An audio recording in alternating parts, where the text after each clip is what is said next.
Manager is Belgian, he waves a magic stick, and if he keeps us playing like that, I'd happily suck his diligence, his determination, his drive, his dedication. I think is something we could all kind of suck, i.e., absorb into our own personal work ethic. Which I'll start trying that right now with this Gersnet immediate post-match reaction pod, coming to you in association with Forest Precision Engineering. My name's Alec Anderson, and I'm coming to you from outside a sun-bathed, sun-kissed Ibrox after the big baldy Belgians' managerial debut resulted in Rangers hassling, harrying, humbling, hammering the Hibs by 4 goals to 0. And just a beautiful. I'm going crazy with the alliteration because it's just so nice. I'm feeling a bit silly, if silly in the best possible way. The crowd was feeling exactly the same, or what was left of it in the 85th or 86th minute. I think the Rangers players that arrived here this summer will now know that it doesn't matter if they're playing absolutely garbage and getting hammered, or they're playing absolutely brilliant and hammering the opposition. The crowd at Ibrox will leave with 5 minutes to go, and so we're 4-0 up. There's about 5 or 6 minutes left on the clock, and it just the wee burst of this song. We love you, Rangers. We do. We love you, Rangers. I thought, this is just beautiful. I started crying nearly. It was only, I think, when you get out the other side, and hopefully this is us getting out the other side of the horrible form we've been in this season. This is the start of it anyway. One swallow doesn't make a summer and all that nonsense, but we needed this so badly, and I think that's when you felt it today. It was like we're allowed to sing something as just obvious as we love you, Rangers, because there have been so many angry people in the Rangers support, and I don't blame anybody for being angry with Rangers right now. Any Rangers supporter wanting to voice their opinion negatively, critically, absolutely fine by me. You're paying your money, and things have been pretty bad. But it's just to be able to say, yeah, we love you, Rangers, and know that nobody's going to disagree with it, which is lovely today. It really was a smashing moment, and it summed up everything that went so right today. As managerial debuts go, it's that time of year, isn't it? It is that time of year. The sun's kind of low hanging. It was reflecting over onto it's shining onto the people in the front of the Govan, the Govan front, the lower part of the Sandy Jardine stand, and they're covering their eyes from the glare of the sun, and then above them the sun's hitting off the actual glare of the floodlights and the fascia of the Govan stand roof, because it's that way. Winter's about to absorb us, so Rangers get the floodlights on, but you can't tell if they're on because of the sun, and the pitches, it's lush, it's heavy, it's cutting up a wee bit, but it's still kind of verdant, mostly the hangover or the kind of health that's been put into it by the groundsman during the summer there, so it's looking resplendent generally, and the players have all got a wee patch of red on their blue kits, as they always do at this time of year. It's either the poppy or it's the show racism, the red card badge, and we've got a new manager. That's the other thing that always happens this time of year. We've got a new gaffer, Michael Beale.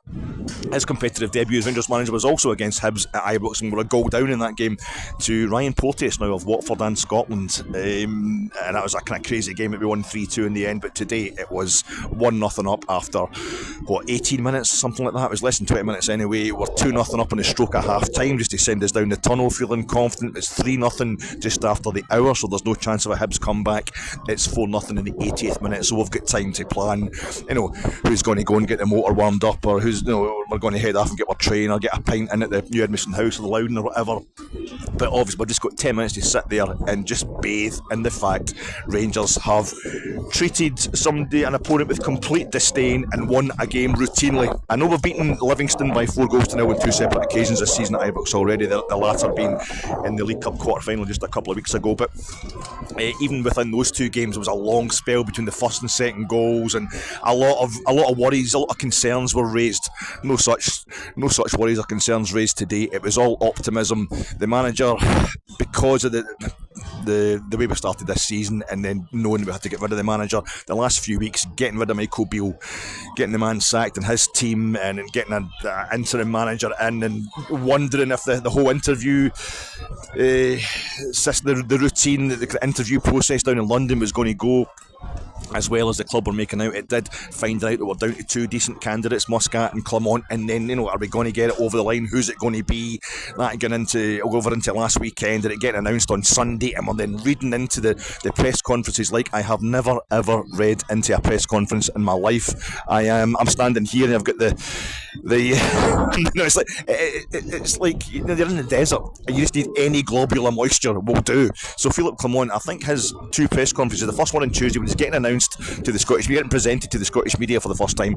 And then yesterday, when he's doing his first ever pre-match presser, we read so much into both of them. We studied them like crazily, absolutely forensically, in a way that belied their actual kind of integral importance. It was just, we needed to know there was somebody competent, running the team now, and we needed to know what his philosophy was, to the point where I'm now looking at the back of the Copeland Road. You can see that behind me there. You can see the pillars coming down, and all I can think about is big Philippe's philosophy, his four pillars, the four pillars of his football management philosophy. You get the physicality, and that's, I'm an athlete, there's not an ounce of fat on me. You can see that I'm a stallion of a man. Mentality, and if you speak to anybody who knows me, they'll tell you I am absolutely mental. There was technique, the technical side of things, and at the beginning of this season, a lot of my post-match reaction pods were pretty bad because my cheap phone, the microphone in it wasn't good, so it wasn't any good. So I went out and I got myself this state-of-the-art microphone here to make it a bit clearer. Somebody said it looks like I'm licking a dead beetle, so that's good enough for me. It's working better. And my tactics is the last pillar of Philippe's philosophy, and usually I'll do these from under the Copeland Road stand there, but that's really noisy because of all the kids trying to get autographs off the players. So I've moved over here to the front of New Edmiston House to make things a bit clearer for you. So already things are improving, not just on the park for Rangers, but within fan media and Gersnet in particular. We're going to have guys coming to you from Ibrox, from inside Ibrox soon as well. And the last time I was under that Copeland Road stand doing a post-match reaction pods, the kids were there wanting the players' autographs, and there was older kids there with their phone cameras like myself, getting in the face of the manager, getting in the face of the players, and just asking what the hell was going on. And it was all getting a bit depressingly tasty. So it's so nice to know there's no chance of that today, because on the pitch, Rangers were absolutely fantastic. The manager started, as he was saying in his pressers, he wasn't going to try and make too many changes too quickly. That would have been that would have got him into trouble probably. He wasn't going to lump too much onto the players early doors, and it was he was talking about Harry Potter yesterday, Harry Souttar, but it was John Souttar that was playing today. He went in at centre half in place of Ben Davies, so it was Souttar and Golson at our centre half, Jack Butland doing goals. We had Borna and we had Tav as our fullbacks. Borna goes down after 9.5 minutes. This game wasn't going to penalties, Borna. He went down after 9.5 minutes, just sat there, so that's him injured. And on comes Yilmaz 10 minutes into the game. That's another thing that happens this time of the season. It was the last October against Aberdeen that happened the other way around. It was Yilmaz get injured after about 10 minutes. Anyway, the midfield, it looks like a 4-3-3. So you've got Raskin, Lundstrom, and who else was in midfield today? Scott Wright. A player whose name I'll always struggle to get because he's usually a bit anonymous, but he's really integral to the way things went today. Straight away, that's a plus for the manager, the new manager. And up front we had Sima on the left, Dessers through the middle, and Lammers on the right hand side. Now, even the most kind of rigid 4-3-3 under the most kind of doctrinaire manager, your players move. They never stick to their assigned position throughout the course of the game. Centre halves come up for corners in the opposition box. Strikers come deep to get the ball and that kind of thing. We've spent the best part of a decade watching our right back being the player furthest up the pitch for us. But you're looking to, you're analysing crazily today. You want to see what is this new manager going to do, what's he going to do, and it looked to me as if Lundstrom was coming a bit deeper. That's something he's used to doing under the previous managers. Raskin was pushed up a bit further, and Sam Lammers was moving about a bit more in the second half. But I don't know. What I'm trying to say is, I can't, talk to somebody who actually knows about tactics and who can read a game objectively. I'm far too invested in how Rangers are actually going to do, far too invested in wanting Rangers to win, to be able to actually analyse how they're playing. See, it's a reaction pod. It's not. Oh my goodness, it's all going off over there. That must be Ross McCausland. It's just a post-match reaction pod, and the reaction is Rangers were absolutely magical. The one thing I noticed was they were pushing forward. Hibs want to play it out from the back under their new manager. They're on a good run. Hibs have been doing quite well. So that's our last couple of games when you take this match into consideration under the interim manager, that we've come up against a kind of cod celeb in this league, and we've hammered them. But Hibs were trying to play the ball out from the back, and we weren't letting that happen. We were really interrupting. You expect that you just get into natural rhythms as a football supporter. You're expecting to see things happening just naturally throughout a game. We've had an attack. Hibs have got the ball. They'll have a wee attack now, but it wasn't happening. Hibs only getting their wee attacks going because we were snuffing them out before they could even get out their box, really. So they've been told to push up. I've been told to stop the opposition being comfortable at the back, and that's one of those things that you're thinking, yeah, I could have probably went in there and done that and told the players that as well. So it's a really manageable change to what's going on before, and the manager's been as good as his word, making things, adjusting things without doing anything too crazy that's going to confuse the players. And it worked. It worked a treat. I think that the only boo moment today was the man of the match award. The sponsors gave it to Nico Raskin, who was great. He was great, Nico Raskin, today. A Belgian makes it 2-0, but we've got a Belgian manager. But I think Abdallah Sima, I think would be most people's man of the match today, scoring 2 goals and generally being brilliant. And it got to the point in that game today. We're playing so well that it was ended up becoming a bad thing for the strikers. It was becoming a bad thing for probably 2 players who epitomise what everybody thinks went wrong under Michael Beale. It's Lammers and Dessers, because we're creating so many chances and making it not easy, but they were getting chances to score, and Dessers in particular wasn't taking them, that it was getting to the point this might actually affect their confidence. It might worsen their confidence rather than improving it. But thankfully Dessers got his goal in the end, and Sam Lammers played a beautiful ball through for, I think it's the goal that Sima eventually put away, which I think just got everybody. Just meant it was just kind of a real everybody's happy, a really cheesy, kind of sentimental, beautiful ending to the day. All that anxiety, all that angst, all that anger of the last few weeks, it temporarily at least was put to bed, and we just got to have a "We love you Rangers" sort of day. First goal. That was Sima. We had a moment where I think Tav went down the wing and he put the ball across. Not many lateral passes, not as many backward passes as the manager was saying, but we had a lovely moment where Tav went down the wing. This is maybe a quarter of an hour. He puts the ball across, and there's Dessers. And I've been thinking over the past few weeks with Dessers as I stop watching him, and I'm just thinking about things. Kind of theoretically. The whole problem is he doesn't have pace. This doesn't have pace. That's the thing you most notice. But we've been playing long balls to him. We've been playing balls over the top under Beale to Dessers. So obviously, all we need to do is get a bit more pressure, hit the byline a bit, cut it back a bit, and he can still be a natural predator. It was only today when he had this chance after about a quarter of an hour where Tav put the ball across, a great ball into the box, and he's got plenty of space. And he couldn't. This kind of half-assed volley where he kind of hitch kicks it, throws himself in the air, doesn't connect at all, and the ball just kind of rolls into Hibs keeper's hand. And that's what I've forgotten. He doesn't connect with the ball either. He doesn't seem to know how to hit the ball with any kind of force. It doesn't seem to be able to finish with conviction. I thought, oh no, I'd actually forgotten that was also a problem. It's not just his pace, and it showed itself a few times through the game. But just shortly after that, I think, was it Tav again? Forgive me, I can't remember properly. But somebody played the ball right through to Sima, who was it popped up on the right hand side to see that kind of basic fluidity of positions today, and he ran through on goal and slotted it away. And you certainly remembered it was only that hit St Mirren game, that one at Paisley a couple of weeks ago, where the much criticised by me Ian Crocker mentioned that was the 7th goal in 7 starts. So that was 8th and 8 for Rangers. You suddenly realise, my God, he's actually got a great record. He's really scoring goals for us. We've got a goal scorer, and he's starting to put together quite a show reel too. When you think of the different kind of finishes, and the one thing I love about a striker is somebody who can run through on goal, have time to think about it, and still slot it away the way he did today. He's really come on to a game, Sima, and yeah, that's typical, isn't it? The one guy we're actually just improving for somebody else. We're not got a transfer fee for him or anything, so don't worry about it. We're not going to get the bends. We're going to get to decompress slowly. There will still be plenty to complain about, even if things continue to go brilliantly under Clement. But Sima was fantastic, and it was getting to the point where we were kind of thinking we need a Sima in the box to put away the chances that Sima's creating as well, because he was doing quite well going down the flanks too. It was a stroke at half time. Generally we were just controlling the game. Hibs not really mounting any attacks on goal. They had a long throw into our box which caused a lot of problems, far more problems than it should have, but it was cleared without any harm done. And that was the only real worry. I think we had a shot into the box which, through my kind of VAR focals, looked like it was a clear handball, but it wasn't, so I'll trust the system.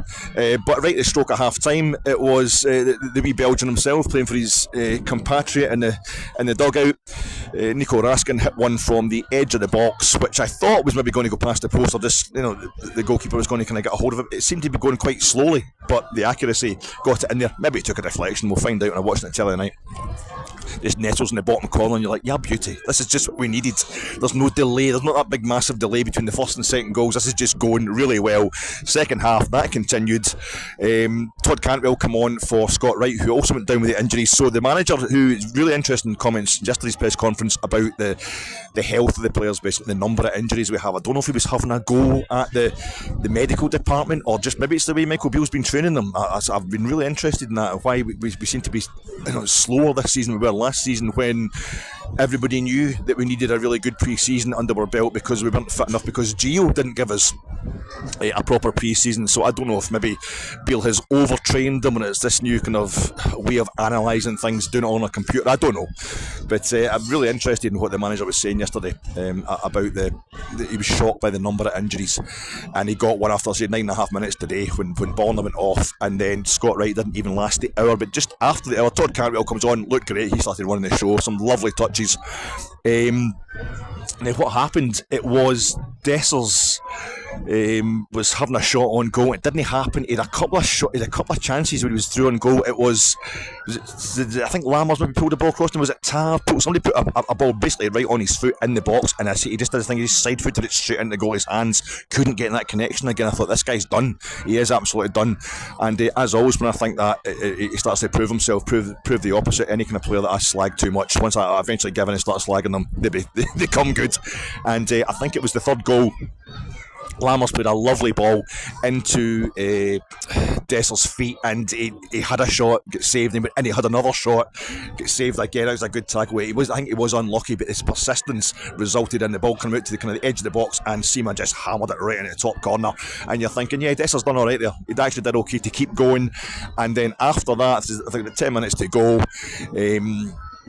It was a beautiful ball from Todd Cantwell, the kind of no-look pass thing. I think he turns the ball back, plays it against his own momentum, so to speak, and it goes into Dessers, and Dessers does this lovely thing. It was almost like he was saying, I can't hit the ball harder, like, right, well, and he just waited, let the whole defence run out his way almost, just showing real ice cool confidence, considering the chances he'd missed, and he just rolled the ball into the bottom corner almost contemptuously. It was nice. It was a lovely goal, and it was like he was saying, even if I can't hit the ball hard, even if I can't run, I'm still going to be able to score goals. So, maybe getting a bit overconfident there, Alec, maybe getting a bit carried away, but it was lovely. 4-0 up. We got Danilo, he come on as well. Young Cosland, he come on as well, and he put a beautiful ball through to Nico Raskin. Cosland, like injury time, really, last kind of moment of the match, and Nico Raskin delayed on it too much. Should have been 5-0, but yeah, Nico gets the man of the match, and that's fair enough, because it was a day all about Belgians, and what a start it has been for Philippe Clement. Hell of a long way to go, doesn't prove anything in the long term, but in this league it is all about momentum. And there was a wee thing happened early on in that second half. Rangers just 2-0 up. Well, Sam Lammers gets the ball and he's in the box. He's got his back to goal and he turns. I think he turned, but he didn't turn the defender. There's still a defender in front of him, and he tries a wee kind of fancy shot that ends up going past the post by about 5 yards. And he's only about 8 or 9 yards out himself. It was a bit like the boys that were coming on at half time today. You see them trying to knock the ball from the box onto the centre circle, onto the centre spot to try and win a holiday or whatever it was. It was that kind of rate of shot. Well, that was more like what happened with John Lundstrom a bit later, but it was a terrible shot in the end up, but the whole place kind of went, I can see what you're doing there, Sam, I can see what you're doing, and they're applauding him, and that's what happens when you just get that bit of momentum. The whole place, we're 2-0 up at half time, everybody's loving the new manager, it's looking great, the players look like they've got an idea what they're doing again, they've got a bit of confidence, and it lets players like Lammers and Dessers who've been struggling, it gives them a bit more time, a bit more space to breathe and to try and to keep going, and momentum. It can augment, it can be a catalyst, and things can go from strength to strength. And Lammers ends up having a good game, and Dessers, I say, he got his goal. But there was a moment after Dessers had missed one of his earlier chances, he'd been put clean through and just couldn't. I see, I had that shot on goal, he just kind of side-footed into the goalkeeper's hand, and it was about a minute later. Hibs gave the ball away, we were dispossessing them all the time, they were trying lateral passes and it wasn't working, and John Lundstrom had Dessers right in front of him, but instead of just playing him through on goal, he tried the kind of, I'm trying to win a holiday from Kissimmee shot from the halfway line, trying to roll it into the net, and it was nowhere near a goal. But I thought that was that wee moment where you're thinking, Lundstrom's actually given up on Dessers' ability to put the ball in the back of the net. Unless it was a terrible ball through to Dessers, but he was trying to shoot. I'd rather shoot for the halfway line because I have more chance of doing that than Dessers has of scoring. I thought this could end up being bad for these strikers, for these two players. But that's why when Dessers got his goal and when Lammers was more involved in the later goals, it was just relief all round. This whole team has improved in the space of one game and this one new manager. Long may it continue. We'll be back tomorrow night, folks, with the flagship show 9:30 live on our YouTube channel. Enjoy your Saturday night because, like me, like everybody else here at Ibrox today, we've bloody earned it.